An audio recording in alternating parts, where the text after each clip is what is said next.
esame jau ne kartą apie tai kalbėję, kad kas būtų, jeigu mes 19 metais nebūtumėm pamatę socialiniam tinkle to skelbimo, kad keliauja į Ukrainą. Ką reiškia vienas vienintelis sprendimas, vienas vienintelis kažkokios žinutės paskaitimas, perskaitimas ir pasiryžimas prisijungti prie kol kas mums nežinomų narsuolių. Pabandžius vieną kartą, po to atsirado tokia priklausomybė.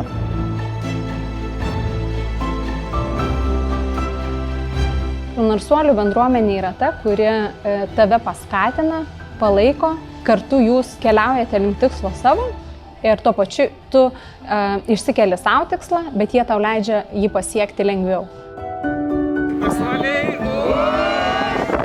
Tie žmonės gyvenime visiškai skirtingi, bet kai keliaujame ir sueiname į krūvą kalnuose, mes tampame kaip vienis. Dalinamės viskuo, vienas kitą palaiko, vienas kitam padeda. Svarbiausia, man atrodo, kad narsuolių kelionės yra žmonės. Aišku, kopti dviese irgi būtų galima, bet kai mes dabar patyrėm tai, kad kopiam daugiau negu dviese ir visas kolektyvas narsuolių, tai to dalyko tikrai nieko nemainytum. Dviese mes pabūnam ir gyvenime, bet narsuolių mūsų gyvenime iki šiol nebuvo, tai mes labai džiaugiamės, kad jie atsirado.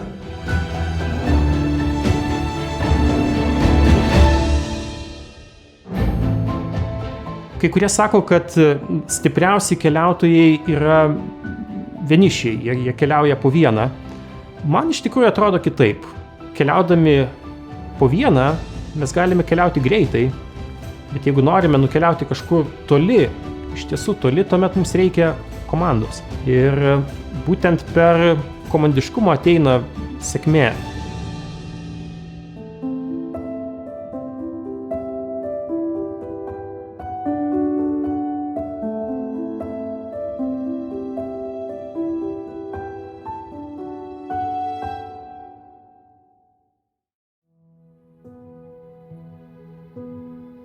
Dažniausiai vis tiek ta kelionė skirta paminėjimui kažkokios labai svarbios datos ir tai dar tave motyvuoja, kodėl tu skiri savo laiką, savo jėgas būtent tai kelioniai.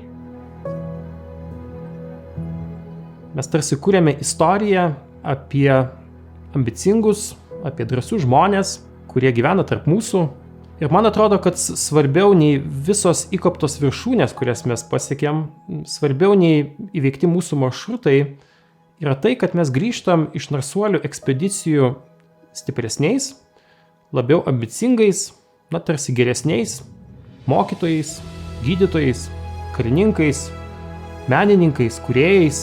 Tie vėjai viršūnėse, stiprus lietus, nuovargis, tai iš tiesų mus ir padaro tokiais.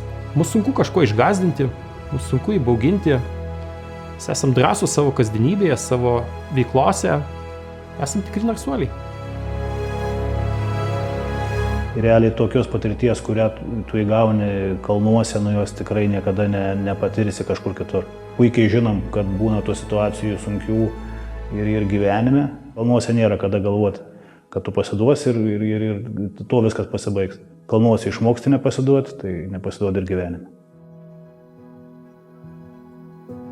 Visuose tuose žygiuose, kur buvau aš, tai visa komanda, prisimenu, visi užlipo, vieniems buvo sunkiau, kitiems buvo lengviau. Ir tai, kad visi užlipo, toks džiaugsmas viršūnėje, tu žinai, kad visi dabar gali džiaugtis. Visiems yra ir nieks nelaukia apačioj. Narsuoliai turbūt tapo vienu didžiausių mano gyvenimo projektų. 50 ekspedicijų į kalnus, tai reiškia daugiau nei 300 dienų. Tai vadinasi beveik visi metai kelyje, žygiai beveik 20 valstybių, pasiektos 16 valstybių aukščiausios viršukalnės. Ir visa tai padaryta yra su beveik 300 bendražygių. Per visas narsuolių ekspedicijas mane tarsi lydėjo jausmas, kad esu teisingame kelyje. Aš atsimenu, kai mes pirmą kartą neužlipome į Elbrusą, tuomet atrodė, kad ekspedicija yra nesėkminga. Bet paskui mes pasiruošėm žymiai geriau ir po šito tęsėsi 6 sėkmingos ekspedicijos į 5000-ininkus ir visos jos buvo sėkmingos, nes į viršūnės mes užlipom. ir tai padarėm visi kartu kaip komanda.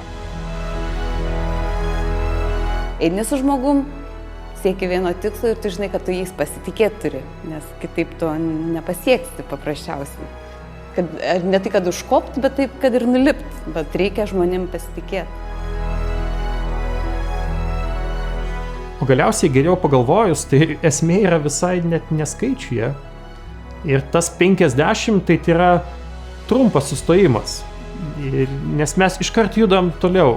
Narsuoliai yra ant bangos, yra geram pakilime, yra daugybė bendraminčių, bendražygių, kurie nori burtis ir kopti ir siekti naujų tikslų ir naujų viršukalnių.